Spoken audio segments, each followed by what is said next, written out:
Okay guys, this video will be interesting. Okay, இந்த video சூப்பரா இருக்க போகுது. இந்த வீடியோல என்ன பார்க்க போறோம்னா 10 forgotten foreign IPL players யாரு அப்படின்னு தான் பார்க்க போறோம். ஒரு 10 players இருக்காங்க. Forgotten playersனா இவங்க இந்த கேட்டகரியில இருக்கணும்னா என்ன பண்ணிருக்கணும்னா ஃபர்ஸ்ட் நல்லா விளையாண்டுருக்கணும், அதுக்கான கிரெடிட் கிடைச்சிருக்காது. இன்னொன்னு அவ்வளோ நல்லா விளையாடாட்டியும் இவங்களை நம்ம மிஸ் பண்ணுவோம். ஓகே புரியுதா? இவங்களும் நல்லா விளையாண்டுருக்காங்க, ஆனால் இவங்களுக்கான கிரெடிட் கிடைக்கல, மறந்தே போயிட்டேன் இவர் இந்த டீம்ல தான் இருந்தாரா அப்படின்ற மாதிரி.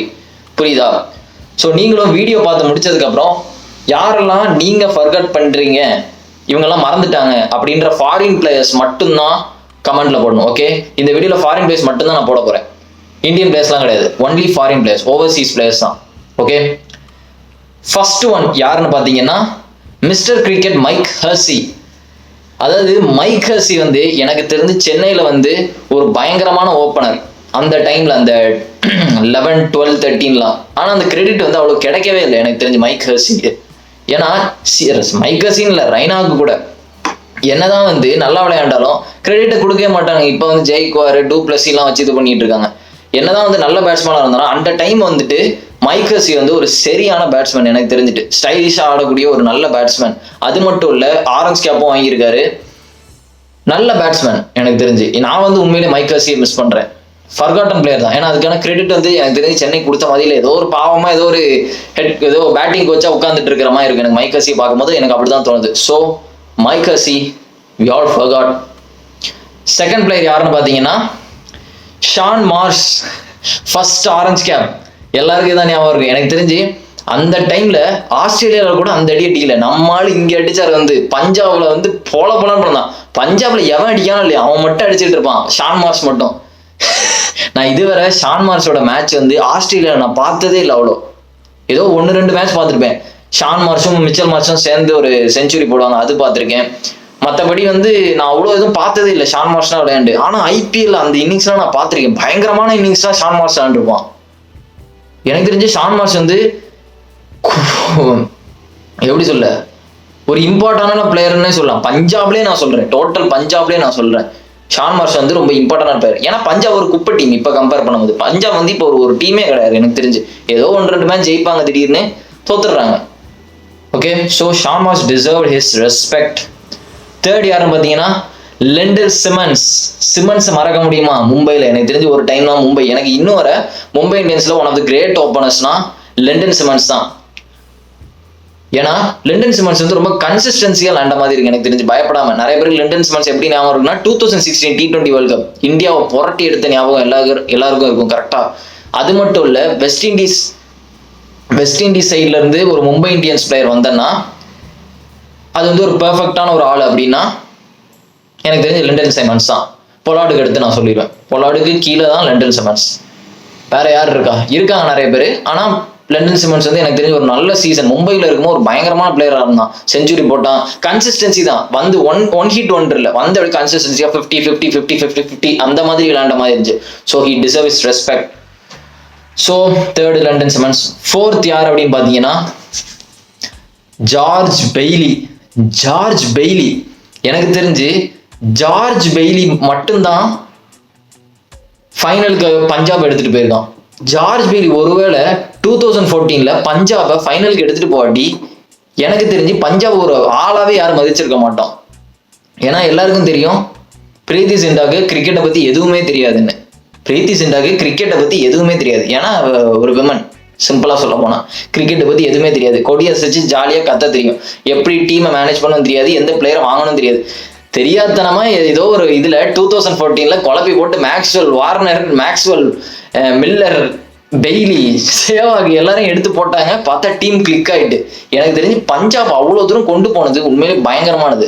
ஏன்னா பஞ்சாப் எவ்வளோ பெரிய ஒரு டுபாகூர் டீம் நமக்கு எல்லாருமே தெரியும். என்ன பிளேயர் வாங்கி போட்டாலும் தோத்துருவாங்க, ஏன்னா டீமை மாத்திக்கிட்டே இருப்பானுங்க லூசு பசங்க. பஞ்சாபை பொறுத்தவரை டீம் மாத்தினா வின் பண்ணிடுவாங்க. பிரீத்தி சிண்டா மேடம் பொறுத்தவரை if you change the team you will win. என்னைக்கு வின் பண்ணீங்க நீங்க? பெய்லி இருக்கும் போது நடந்திருக்கும். கொஞ்சம் நான் பஞ்சாப் வின் பண்ணணும் அப்படின்னு தான் நினைச்சேன். பட் பேட் டே, கொல்கட்டா பிறந்துட்டானுங்க இன்னைக்கு. கொஞ்சம் நல்லா அடிச்சு தோத்துட்டாங்க. பட் பெய்லி உண்மையிலே பாராட்டியே ஆகணும். அந்த டைம்லாம் எல்லா டீமும் ஸ்ட்ராங்கா இருந்து.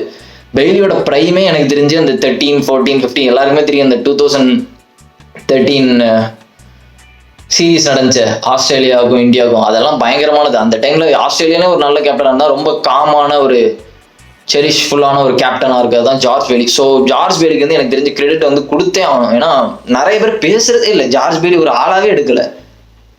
உண்மையிலேயே நிறைய பேர் மறந்துட்டாங்க ஜார்ஜ் பெய்லினா யாருன்னு. ஜார்ஜ் பெய்லி தான் பஞ்சாபை ஃபைனலுக்கு கூட்டு வந்தது, அதை நல்லா ஞாபகம் வச்சுக்கோங்க. ஒரு துபாய் ஒரு டீமை ஃபைனலுக்கு கூட்டு வந்தது the only man George fucking Bailey. Okay, next அதே கேட்டகரியில் இன்னொரு ஆளு ஜேம்ஸ் ஃபால்க்னர். ஒத்த எங்கடா போன நீ? எங்க போன? எங்க போனா? என்ன ஆனா? எதுவுமே தெரியல. அப்படியே ப்ரோ ஜஸ்ட் வேனிஷ். வந்தா கான்கோர் பண்ணா போயிட்டான். இவனும் அதே கேட்டகரி தான். அந்த 2013 தான் ஆரம்பிச்சிச்சு அந்த சீரீஸ்ல, ஓடிஐ சீரீஸ். அப்போ இந்த 100 அடிச்சான். அந்த ஒரு ஓவரை பொழந்து எடுப்பான் இஷாந்த் சர்மாவை. பா எனக்கு தெரிஞ்சு வந்தான். அதுக்கப்புறம் 2015ல வேர்ல்ட் கப் ஃபைனல்ல மேன் ஆஃப் த மேட்ச் இவன் தான். எனக்கு தெரிஞ்சு பெர்ஃபெக்டான ஒரு example. He came, he conquer and he gone. பெர்ஃபெக்டானது தான் வந்தான் ஜேம்ஸ் ஃபால்க்னர். அதுவும் நல்ல அக்ரெசிவ், நல்ல ஒரு அக்ரெஷன் உண்டு ஜேம்ஸ் ஃபால்க்னர்ட்ட. லைட்டா பிஹேவியர்லாம் பார்க்கும்போது ஃபிளின்ட் ஆஃப் மாதிரி இருக்கும். ஃபிளின்ட் ஆஃப் மாதிரி இல்லை, ஃபிளின்ட் ஆஃப் வந்து ரொம்ப அக்ரெசிவான பிளேயர், கொஞ்சம் அந்த மாதிரியான ஒரு பிளேயர். ஆனால் ஜேம்ஸ் ஃபால்க்னர் மேலே நிறைய ஏதோ இதெல்லாம் கேள்விப்பட்டிருக்கேன். ஜேம்ஸ் ஃபால்க்னருக்கு மேரிட் ஆகிட்டு இருந்தாலும் ஜேம்ஸ் ஃபால்க்னர் வந்து ஒரு பைசெக்சுவல் அப்படிலாம் ஏதோ நான் கேள்விப்பட்டிருக்கேன். உண்மையான தெரியல. கடைசி நான் ஜேம்ஸ் ஃபால்க்னர் எப்போ பார்த்தேன்னா 2017ல ஆஸ்திரேலியாவுக்கு இந்தியாவுக்கு ஒரு ஓடிஐ சீரிஸ் நடக்கும். அதில் ரோஹித் சர்மா செஞ்சுரி போடும். அப்போதான் நான் வந்து கடைசியாக ஜேம்ஸ் ஃபால்க்னரை பார்த்தேன். அதுக்கப்புறம் நான் பார்க்கவே இல்லை, சுத்தமா எதுலையுமே பார்க்கல. உண்மையிலே ஒரு பயங்கரமான பிளேயர், எல்லாருக்கும் தெரியும் ஜேம்ஸ் ஃபால்க்னர். அந்த டைம் இந்த லாக்டவுன் கிட்ஸுக்குலாம் எதுவுமே தெரியாது. இவங்க வந்து குப்பா, இவங்களுக்கு வந்து எதுவுமே தெரியாது. அந்த டைம்ல உள்ள இருக்கானுங்க பார்த்தீங்களா, அவங்களுக்கு தான் தெரியும் ஜேம்ஸ் ஃபால்க்னர் யாருன்னு. So we miss James Faulkner a little bit. Okay, next யாருன்னு பார்த்தீங்கன்னா இவர் கண்டிப்பாக டிசர்வ்டு, ஆல்பி மார்க்கல். ஆல்பி மார்க்கல் சென்னை தெரியுமாடா லாக்டவுன் கிட்ஸ்? இந்த லாக்டவுன் சிஎஸ்கே ஃபேன்ஸ்க்குலாம் இது தெரியாது. ஆல்பி மார்க்கல் வந்து எவ்வளோ ஒரு பயங்கரமான ஆள். விராட் கோலி பவுலிங் போட்டு, விராட் கோலி யாரு பவுலிங் போட சொன்னா? நிறைய பேர் அந்த மேட்ச் மட்டும் தான் நினைச்சிட்டு இருக்கீங்க. இல்ல ஆல்பி மார்க்கல் கன்சிஸ்டன்சியாவே எல்லா மேட்சும் வந்து 6-4 அடிக்கிற ஆள் தான். ஆனா அந்த மேட்ச் ஆர்சிபி ஜெயிச்சிருப்பானுங்க. ஆனா தேவையில்லாம விராட் கோலி பவுலிங் போட வந்து தர்ம அடி வாங்கி ஸ்டேடியம் விட்டு வெளியெல்லாம் பால் போதுறான். அந்த அடி அடிச்சான். ஆனா இதுக்கான ரெஸ்பெக்டை வந்து கொடுக்கறதே இல்லை இந்த சிஎஸ்கேவும் சரி சில டீமும். எனக்கு வந்து ஆல்பி மார்க்கல் சின்ன வயசுல ரொம்ப பிடிக்கும். சவுத் ஆப்பிரிக்கால வந்து ஆல்பி மார்க்கல் யாருன்னே தெரியாது யாருக்குமே. ஆனா இந்தியாவில நிறைய பேருக்கு தெரியும். ஹையஸ்ட் 6 அடிச்சது ஆல்பி மார்க்கல் தான். 128 நினைக்கிறேன். 128 124 என்னன்னு தெரியல. இருக்கிறதுல ஹையஸ்ட் மீட்டர் ஒரு ஆல்பி மார்க்கல் தான் அடிச்சிருக்காங்க. அதுவும் இல்லாமல் பவுலிங்கும் ஒரு சரியான பவுலர். நான் சொல்றேன்ல, சவுத் ஆப்பிரிக்கால கூட ஆல்பி மார்க்கல் வந்து அப்படி பவுலிங் போட்டு நான் பார்க்கல. ஆனா சென்னையில வந்தப்போ பயங்கரமா பவுலிங் போடுறான் ஆல்பி. ஸோ ஆல்பி மார்க்கல் வந்து he deserves his respect. So நான் ஆல்பி மார்க்கெல்லாம் ரொம்ப மிஸ் பண்றேன். ஆல்பி மார்க்கல், மைக்கேல் சேர்ந்து பழைய ஓஜி டீம் இருக்குல்ல, சென்னை சூப்பர் கிங் டீம், அதெல்லாம் மிஸ் பண்றேன். ஸோ ஒன்று. அதுக்கப்புறம் அவருடைய பிரதர் தான் மோர்னே மார்க்கல்.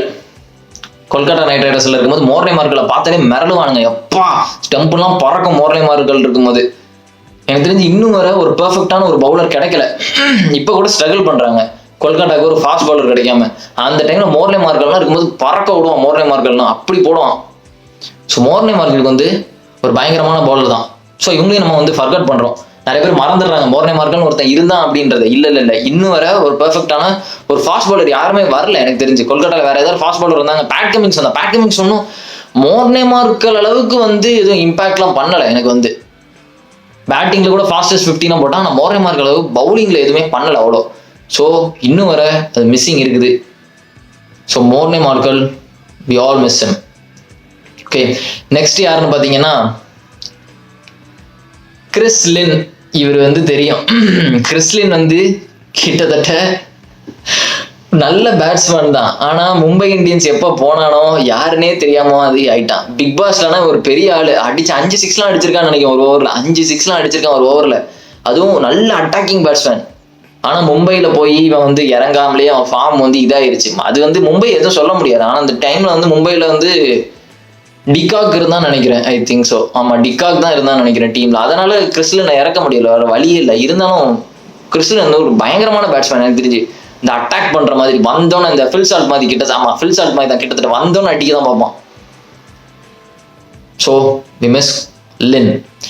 ஓகே கைஸ், அடுத்தது யாருன்னு பார்த்தீங்கன்னா மிச்சல் மெக்லகரன். எனக்கு தெரிஞ்சு இதுவும் ஒரு பயங்கரமான பவுலர் தான் மும்பை இந்தியன்ஸ்ல. இப்போ வந்து குர்சியாலாம் போட்டு இது பண்ணிட்டு இருக்காங்க. குர்சியா வந்து ரொம்ப பெரிய பவுலர்லாம் இல்லை, எனக்கு தெரிஞ்சு யங்கு தான். ஆனால் வந்து விக்கெட் எடுக்கிறான், ஆனால் ரன் ரொம்ப அதிகமாக எடுக்கிறான். ஆனால் மெக்லகரன் வந்து நியூசிலாண்டில் கூட நல்லா போட்டு நான் பார்த்ததில்லை. மெக்லகரன் நியூசிலாண்டில் கூட எனக்கு நியூசிலாண்டுன்னே தெரியாது. இன்னைக்கு காலையில் தான் நான் மெக்லகரனை பார்த்தேன், என்ன டீம்னு பார்த்தேன் நியூசிலாண்டுன்னு போட்டிருக்கு. எனக்கு தெரியவே தெரியாது இவெல்லாம் நியூசிலாண்டு மெக்லகரன் நான். ஆனால் மும்பை இந்தியன்ஸில் அவ்வளோ ஃபேமஸாக இருந்தான். நான் திடீர்னு ஏதோ ஒரு இது பார்த்தேன், ஏதோ ஒரு இந்த எல்டர்ஸ்லாம் விளையாடுவாங்கல்ல கிரிக்கெட், அதில் பார்த்தோன்னா குண்டா இருந்தான். நான் மெக்லகரன் நினச்சி கூட பார்க்கல. என்னடா சீனா பவுலிங் போட்டுட்டு இருந்தேன், இங்கே பார்த்து தர்பூசணி மாதிரி இருக்கான்னு பார்த்துருக்கு, வாட்டர்மெலன் மாதிரி உட்காந்துருந்தான். அப்போதான் தெரிஞ்சிச்சு, சே ஒரு காலத்தில் ஒரு ஓஜி பிளேயராக இருந்தார், இப்போ இப்படி ஆயிட்டாரு வாட்டர்மெலன் சாப்பிட்டுன்னு. சே பார்க்கவே பாவமாக இருந்து. ஸோ இவர் ஒரு பயங்கரமான பவுலர் ஒரு டைமில். MSM last player, one of my favourite players, Andrew Symonds. நிறைய பேருக்கு தெரிய சான்ஸே இல்லை எனக்கு தெரிஞ்சு. ஆண்ட்ரூ சைமன் 2009 டெக்கான் சார்ஜர்ஸ் பயங்கரமான ஆல்ரவுண்டர். நான் ஏன் வந்து ஆண்ட்ரூ சைமன்ஸ் லாஸ்ட்ல வச்சிருக்கேன்னா, நிறைய பேர் ஷேன் வார்னர் ஆடம் கில்கிறிஸ்ட்னா கொண்டு வரலாம் அப்படிங்க. ஆனால் ஷேன் வார்னர் ஆடம் கில்கிறிஸ்ட்னா எல்லாருக்கும் நல்லாவே தெரியும், யாரும் மறக்கல ஷேன் வார்னர் ஆடம் கில்கிறிஸ்ட் எல்லாம். ஆனால் சைமன்ஸை யாருமே வந்து கொண்டு வர்ற மாதிரி எனக்கு தெரியல. சைமன்ஸ் வந்து எப்படி கண்ணுக்கே எப்படி சொல்ல தெரியாத மாதிரி இருக்கு. நிறைய பேருக்கு தெரியும், அந்த ஹர்பஜனோட அந்த மங்கி கேஸ்லலாம் மாட்டினா இதெல்லாம் தெரியும், அந்த ப்ராப்ளம்லாம் நிறைய பேருக்கு தெரியும். ஆண்ட்ரூ சைமன் வந்து ஒரு ஃப்ளாக் கூட நான் பார்க்கல இதுவரை கிரிக்கெட்ல, நான் ஒரு ஃப்ளாக் கூட பார்க்கல. அந்த டைம்ல ஃபர்ஸ்ட் 2008 IPL வந்து ஹையஸ்ட் பெய்டு ஓவர்சீஸ் பிளேயர்னா அது ஆண்ட்ரூ சைமன்ஸ் தான். ஹையஸ்ட் மணி கொடுத்து வாங்கியிருக்காங்க, 5 எவ்வளோ கொடுத்து வாங்கினாங்க ஓவர் ஃபாரின் பிளேயர்ஸ்ல. அந்த அளவு ஒரு பயங்கரமான பிளேயர். கரியர்ல இதுவரை நான் ஒரு ஃப்ளாக் கூட பார்க்கல. வந்தா 100% கொடுப்பாரு, பேட்டிங் வந்தாலே அடிப்பாரு, பவுலிங் போட்டு விக்கெட் எடுப்பாரு, ஃபீல்டிங் அவ்வளோ டாலா இருந்துட்டு பயங்கர ஃபாஸ்டா ஓடுவாரு. அவ்வளோ டாலா இருந்துட்டு ஓடுறது கஷ்டம், ஃபாஸ்டா ஓடுவாரு. ஃபீல்டிங் பயங்கரமா இருக்கும், டைரக்ட் ஹிட்னா சூப்பரா அடிப்பாரு. அந்த மாதிரியான ஒரு ஓஜி பிளேயர். அந்த டைம் டெக்கான் சார்ஜர்ஸே வந்து ஒரு மாதிரி பயங்கரமா இருந்து நிறைய பேர் மறந்துருப்பீங்க ஆண்ட்ரூ சைமன்ஸ்லாம் யாருன்னு. அவங்களுக்கு நான் சொல்றேன், இவர் இப்போ இல்லை, இறந்துட்டாரு. Rip to the legend. So இதுதான் என்னுடைய 10 ஃபர்காட்டன் ஃபாரின் பிளேயர்ஸ்.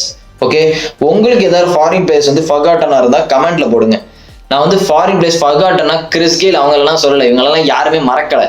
ஃபர்காட்டனா இவங்க இருந்திருப்பாங்க, ஐயோ இவங்க இருந்தாங்களா, இவங்களுக்கு ஒரு கிரெடிட் தேவை அப்படின்ற மாதிரி இருந்தால் கமெண்ட்ல போடுங்க. நான் பார்ட் 2 போடுறேன் அதை வச்சு. Okay guys, see another video and remember it, always be on top. Cheers.